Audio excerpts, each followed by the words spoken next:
آج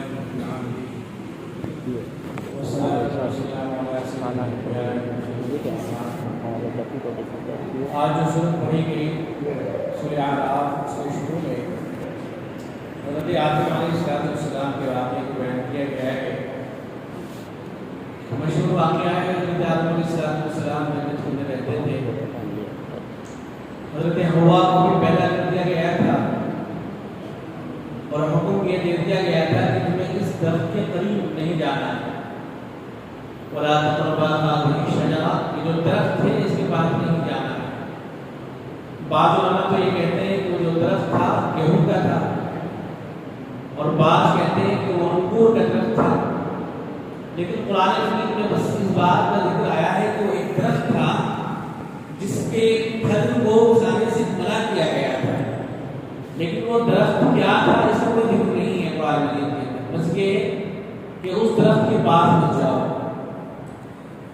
تو جو شیطان تھا اس نے حضرت حوا کو بہکایا اور وسوسے ڈالنے شروع کیے اور قسمیں کھانے لگا. شیطان قسمیں کھا کر یہ کہنے لگا کہ اگر تم اس درخت کے دانے کو کھا لو گے تو فرشتوں میں شامل ہو جاؤ گے، ہمیشہ ہمیشہ کی جنت میں رہو گے.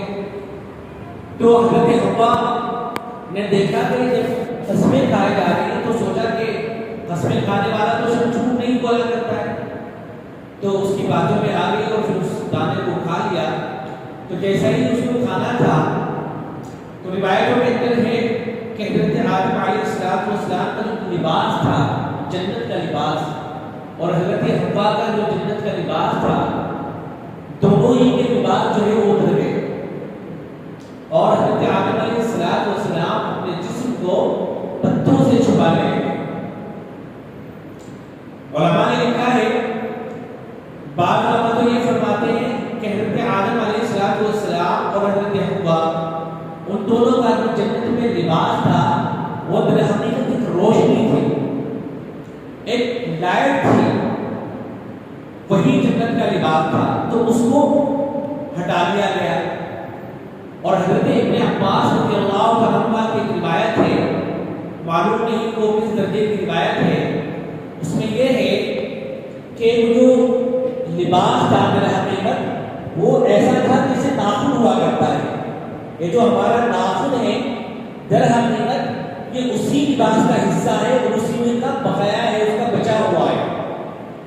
تو اسی طرح کی کوئی چیز تھی جیسے ناخن ہوتا ہے، اس سے پوری باڈی کو کور کیا گیا تھا اور پھر جو ہے اس کو اتار دیا گیا اور زمین کے اوپر حضرت آدم اور حضرت حوا کو پھینک دیا. بھیجنے کے بعد ایک حکم دیا گیا، ویسے تو طویل واقعات ہیں، لمبے واقعات ہیں، لیکن ایک حکم دیا گیا کہ یا بنی آدم قد انزلنا علیکم لباسا یواری سوآتکم وریشا، کہ او لوگوں، اے بنی آدم، اے آدم اور حضرت حوا کی اولاد، ہم نے تمہارے لیے لباس کو اتارا ہے، لباس کو اتارا ہے تاکہ تم اپنے سطر کو چھپاؤ. ہمیں یہ جو ہم کپڑے استعمال کرتے ہیں، لباس استعمال کرتے ہیں، تو قرآن مجید نے یہ دو مقصد بیان کیے. ایک مقصد تو یہ بیان کیا گیا کہ تاکہ ہمارا سطر چھپ جائے. مردوں کا جو سطر ہوتا ہے وہ ناف کے نیچے سے لے کر گھٹنوں کے نیچے تک ہوتا ہے. اس حصے کو کسی نامحرم کے سامنے کھولنا جائز نہیں.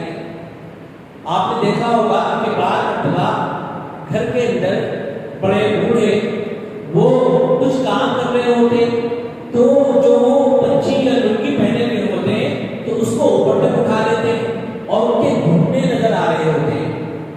تو یاد رکھنا چاہیے کہ جو گھٹنے ہیں ہمارے یہ صدر کے اندر داخل ہیں، ان کو کسی کو دکھانا ناجائز اور حرام ہے. تو اس لیے گھر کے اندر جہاں کوئی نامحرم موجود ہو، اگر کوئی نامحرم نہیں ہے، مثلا بیوی ہے، وہاں تو کوئی مسئلہ نہیں ہے، لیکن اگر نامحرم موجود ہے، بعض مرتبہ والدہ گھر میں ہوتی ہے، بعض مرتبہ بہنیں گھر میں ہوتی ہیں، اب ان کے سامنے ٹانگوں کو کھولنا، گھٹنوں کو کھولنا سے کوئی مطلب نہیں ہے. تو اس لیے اس کو چھپانا ضروری ہے. مرد یہ جو حصہ ہے یہ کسی کے سامنے نہیں کھول سکتا، یہاں تک کہ دوسرے مرد کے سامنے بھی نہیں. ضرورت پڑنے پر کھول سکتا ہے، بغیر ضرورت پر اس کی اجازت نہیں ہے. اور جو عورت کا صدر ہے وہ ساری باڈی عورت کا صدر ہے. عورت کے لیے ضروری ہے کہ وہ اپنی ساری باڈی کو کور کرے, اپنے چہروں کو بھی چھپائے, اپنے بالوں کو بھی چھپائے نامحرم کے سامنے. لیکن اگر وہاں کوئی نامحرم نہیں ہے, مثلا بھائی ہے گھر کے اندر والد ہے, تو پھر چہرہ بھی کھلا رکھے گی, بالوں کو بھی کھلا رکھ سکتی ہے, کوئی ایسی بات نہیں ہے. گھر میں عورت اگر تنہا ہے تو وہ ننگے سر رہ سکتی ہے. بعض لوگ یہ سمجھتے ہیں کہ گھر میں اگر ننگے سر عورت رہتی ہے تو اس سے رحمت کے فرشتے نہیں آتے. یہ سب غیر ضروری باتیں ہیں, صحیح نہیں ہے. عورت گھر میں جب تنہا ہے تو کوئی حرج کی بات نہیں ہے اس کے لیے, لیکن کسی نامحرم کے سامنے وہ اپنی جو پوری کی پوری باڈی ہے اس کو کور کرے گی. اس کا کوئی بھی پارٹ کھولنا اس کے لیے ضروری اس کے لیے جائز نہیں ہے, بلکہ اگر کھولتی ہے تو گنہگار ہوگی. حدیث کے اندر ہے اللہ کے نبی صلی اللہ علیہ وسلم نے ارشاد فرمایا, دو چیزوں کی پیشین کوئی اللہ کے نبی صلی اللہ علیہ وسلم نے کی.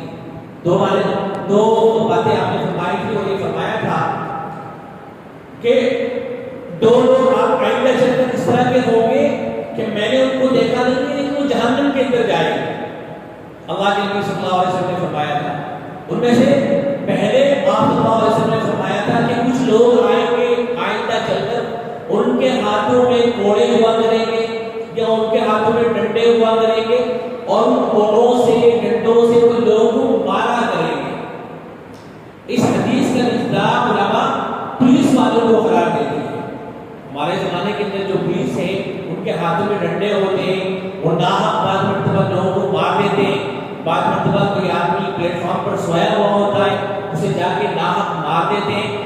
اللہ کے نبی صلی اللہ علیہ وسلم نے فرمایا تھا کہ یہ وہ لوگ ہیں جن کو میں نے دیکھا نہیں ہے لیکن یہ جہنم میں جائیں گے. تو اگر کوئی آدمی پولیس کی ڈیوٹی کرتا ہے, ہمارا کوئی جاننے والا ہے, اسے بتانا چاہیے کہ کسی کو جا کر ناحق اگر مار رہے ہو, کسی کو جا کر ناحق ستا رہے ہو, تو اللہ کے نبی صلی اللہ علیہ وسلم کی وعید کا مستحق بن رہے ہو. آپ صلی اللہ علیہ وسلم نے ایسے پولیس والوں کے بارے میں فرمایا کہ جہنم کے اندر جائیں گے. ایک تو ان کے بارے میں آپ نے فرمایا تھا, اور دوسرے آپ صلی اللہ علیہ وسلم نے فرمایا تھا کہ ایک زمانہ آئے گا کہ رب قاسیات عاریات, ایسی عورتیں ہوں گی کہ جنہوں نے کپڑے تو پہنے ہوئے ہوں گے لیکن کپڑے پہننے کے باوجود وہ ننگی ہوں گی. اللہ کے نبی صلی اللہ علیہ وسلم نے ایسی عورتوں کے بارے میں فرمایا کہ ایسی جو عورتیں ہیں وہ جنت کی خوشبو تک بھی نہیں سونگھ سکیں گی. حالانکہ جو جنت کی خوشبو ہے وہ تو بہت دور سے آ رہی ہوگی, لیکن ایسی عورتیں کہ جو لباس پہننے کے باوجود بھی ننگی ہوں. اس کا مطلب کیا ہے؟ علماء نے لکھا ہے کہ اس کا ایک مطلب تو یہ ہے کہ اس طرح کا لباس عورت اس طرح کے کپڑے پہنے جو ہاف ہو, جن کپڑوں کے اندر عورت کی کمپلیٹ باڈی کور نہ ہو رہی ہو, تو وہ بھی جہنم کے اندر جائے گی. ایسے ہی اگر کوئی عورت ایسی ہے کہ جو بہت ٹائٹ فٹنگ کے کپڑے پہنتی ہے, اس طرح کے کپڑے پہنتی ہے کہ اس کی جو باڈی کے پارٹس ہیں وہ صاف طور پر نمایاں نظر آ رہے ہوتے ہیں, وہ بھی اسی کا مصداق ہے. اس طرح کا ٹائٹ لباس پہننا کسی نامحرم کے سامنے, شوہر کے سامنے تو استعمال کر سکتی ہے, لیکن کسی نامحرم کے سامنے ٹائٹ لباس پہن کر جانا تو وہ بھی اللہ کے نبی صلی اللہ علیہ وسلم کی یہ جو حدیث ہے اس کا مصداق ہے, وہ جہنم کے اندر جائے گا. کیا ایسے ہی آج کل جو اس طرح کے لباس آ گئے کہ جن کو پہن تو لیا جاتا ہے لیکن پہننے کے باوجود بھی اندر سے باڈی نظر آ رہی ہوتی ہے, تو ایسی عورتوں کے بارے میں اللہ کے نبی صلی اللہ علیہ وسلم نے فرمایا کہ یہ ایسی عورتیں ہیں کہ انہوں نے لباس پہن رکھا ہے, پہننے کے باوجود بھی ننگی ہے اور جنت کی خوشبو کو نہیں سونگھ سکے گی. حالانکہ جنت کی خوشبو کو نہیں سونگھ سکے گی, حالانکہ جنت کی جو خوشبو ہے وہ بہت دور سے آ رہی ہے. تو جو لباس ہمیں عطا کیا گیا ہے اس کے دو مقصد ہیں, ایک تو ہم اپنے صدر کو چھپائیں مکمل, اور دوسری زینت کے لیے.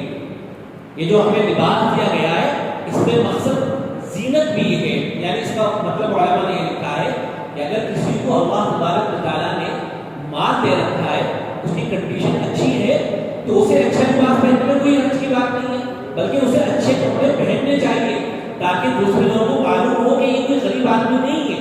ایک مرتبہ ایک صحابی اللہ کے نبی صلی اللہ علیہ وسلم کی خدمت میں حاضر ہوئے, ان کے جسم کے اوپر پرانا لباس تھا, ایسے تو اللہ کے نبی صلی اللہ علیہ وسلم نے معلوم کیا کہ تمہارے پاس کچھ ہے نہیں؟ تو وہ کہنے لگے کہ نہیں میرے پاس تو سب کچھ ہے، بکریاں بھی ہیں، بزنس بھی ہے، میرا ساری چیزیں موجود ہیں. تو اللہ کے نبی صلی اللہ علیہ وسلم نے فرمایا کہ تمہارے جسم سے اس کا اظہار کیوں نہیں ہو رہا ہے؟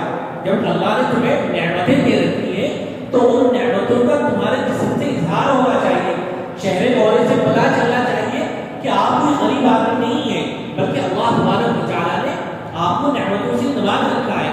قرآن مجید کی جو آیت ہے وہ اما بنعمت ربک فحدث، آپ اللہ نے آپ کو جو نعمتیں دے رکھی ہیں ان کو بیان کیجیے. اس کا ایک مطلب علماء نے یہ بھی لکھا ہے کہ ہم جو لباس پہنے وہ اچھا پہننے ہیں، لیکن اس کا مطلب یہ نہیں کہ فضول خرچی اور شو آف کراؤ. شو آف کرنا، دکھاوا کرنا وہ ناجائز ہے، فضول خرچی کرنا وہ بھی ناجائز ہے. لیکن جہاں تک زیب و زینت کی بات ہے، اچھا لباس پہننے کی بات ہے، تو اس کی گنجائش ہے، اس کی اجازت ہے.